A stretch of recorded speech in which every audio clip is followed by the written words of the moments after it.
This will be part 3 of my Outlander Blood of My Blood Season 1 Episode 2 review. And as always, if you are looking to avoid spoilers from the books or the TV show, please do keep on scrolling. So as Julia realizes it's been 2 weeks and a day since she's last heard from Henry, and more reports of the casualties continue to roll in, she ends up leaving the redaction office and heading out into the city. We can see her walking over these steps here, and in the background there's this little trolley that has these 2 signs on it. Just as a fun fact, Lion's Tea is an Irish tea brand, and this brand here is a British brand of meat extract. And I loved how they framed this scene. This almost seems like a weight in the middle, even though I know it's a light fixture, but I just loved how that was placed between the 2 of them.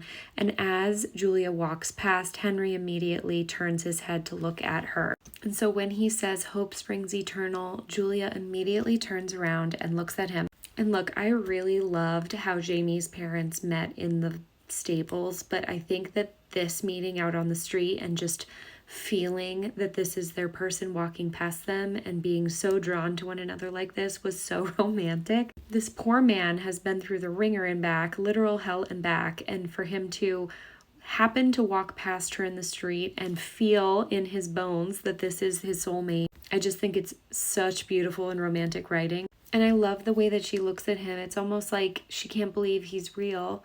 And he looks a little more nervous, I would almost say. Like, is she really going to love me? I would have to assume he is so mentally broken and unsure if, it's going to be as magical now that they're together as it was in their letters. And you can just see on Julia's face that the feeling is mutual. And when he reaches out to touch her, it's almost like he can't believe that she's there. And I just love that he calls her my hope. I think it's the sweetest thing in the world. I know that when they casted these 2, obviously Hermione looks exactly like a young Claire, and that's a big part of the component, but I really think they nailed the chemistry with this pairing because the 2 of them have said in interviews that they've known each other a long time, and I think you really can tell when they're acting across from one another that there's a very unspoken trust between them because their scenes are very vulnerable. And I mean, who is not a sucker for this sort of love story?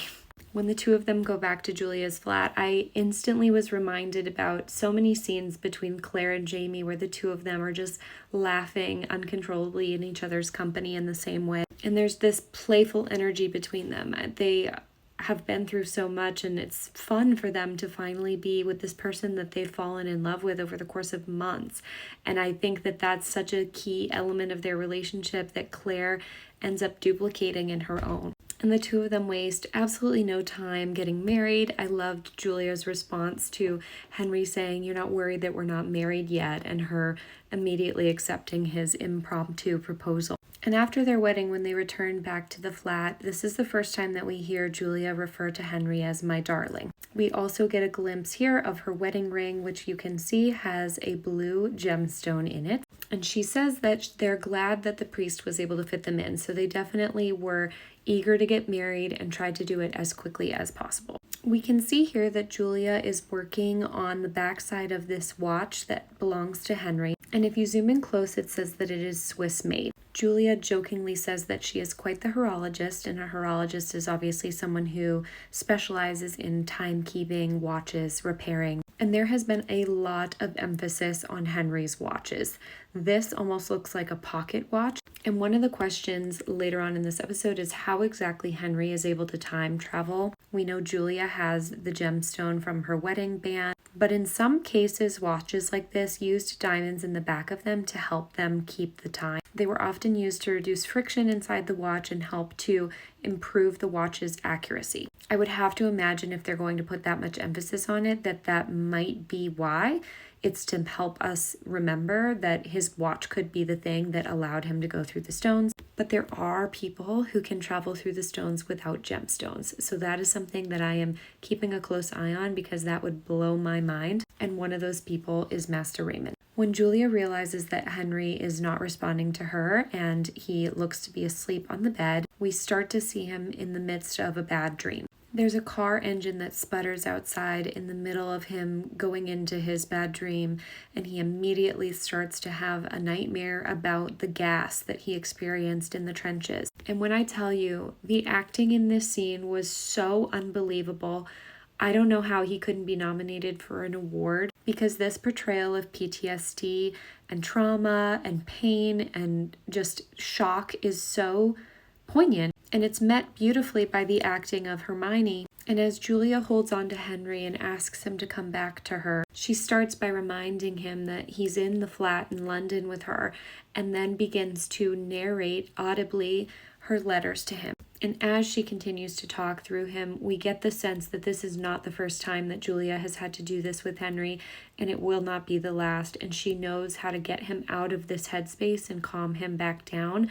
But it also lets us as viewers into this window of just how much they need one another, but particularly how much Henry needs Julia, because she is the person that is able to de-escalate him in this way, and he's going to need this for a very, very long time. So you can imagine then when they're separated that he is obviously going to be worried about her and wanting to be with her, but this is a real possibility of happening to him, and he will not have her there to help him through it. When he calls out to her and says, "My hope," I just feel so terrible for him. And I'm finding myself being very much intrigued by Henry's character. I think of all of the main characters in this show, I'm most interested in Henry at this point.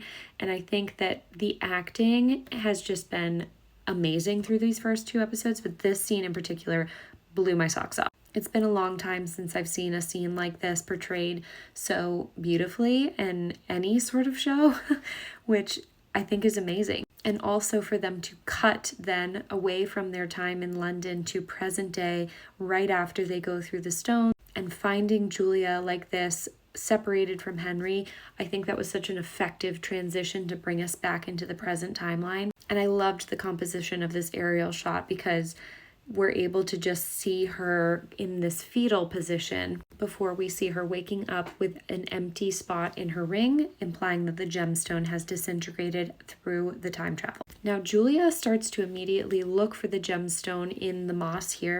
And just in case anyone missed it, they give us this close-up shot so that we absolutely know without a doubt that she has traveled back in time because her gemstone is gone. But Julia doesn't realize that she has traveled back yet. She is looking around for her gemstone and hasn't put 2 and 2 together. And just like we had with Claire in season 1, we see her get up and start to look out at the surroundings that she was just in a different time, and try and find similarities or differences. But in this scenario, it's hard because Claire had a motor car that she could refer back to. Julia was in the middle of this same exact spot with Henry, and there was nothing for miles and miles. So there isn't anything that would tip her off to the fact that she's time traveled. I also love this shot here because we had a very similar one of the back of Claire from season 1, episode 1 as well. And we watched Julia put her wedding band into her coat pocket. Now, I love this narrative choice of storytelling because we already know that they went through the stones by the end of episode 1. We already know where each other is working by the beginning of episode 1. And so we as viewers are figuring out that we're going to get that middle chunk right now in this half of the episode. So when Julia starts to wander away from the stone circle, she makes sure to leave a message for Henry by way of their sealed with a kiss message and an arrow pointing over the hill. Unfortunately for Julia, her start to her experience in the 1700s is very similar to Claire's, where she gets knocked unconscious and dragged away to a castle. We know that with Claire, she is saved by Myrta, but he immediately knocks her out because she begins screaming, and he brings her back to the Crofter's cottage. Now, what's crazy to me is that this was right under our nose in the promotional material and in the trailer, because Julia is sitting right there and I didn't even catch it. And as Julia is dragged away towards Castle Leathers, where Simon Lovett resides, we see Henry coming through the stones after her. Now, Henry immediately runs out and starts looking for Julia and instantly finds her message here. In my early predictions of this show, I thought that maybe he would have gone to a different timeline as her, but that was quickly disproven in this scene here. And we watch him go over the same hill in search of her.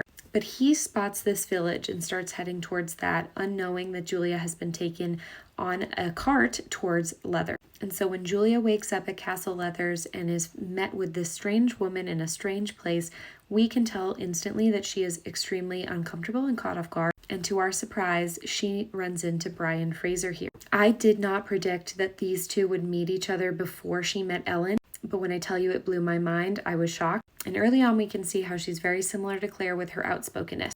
So be sure to come back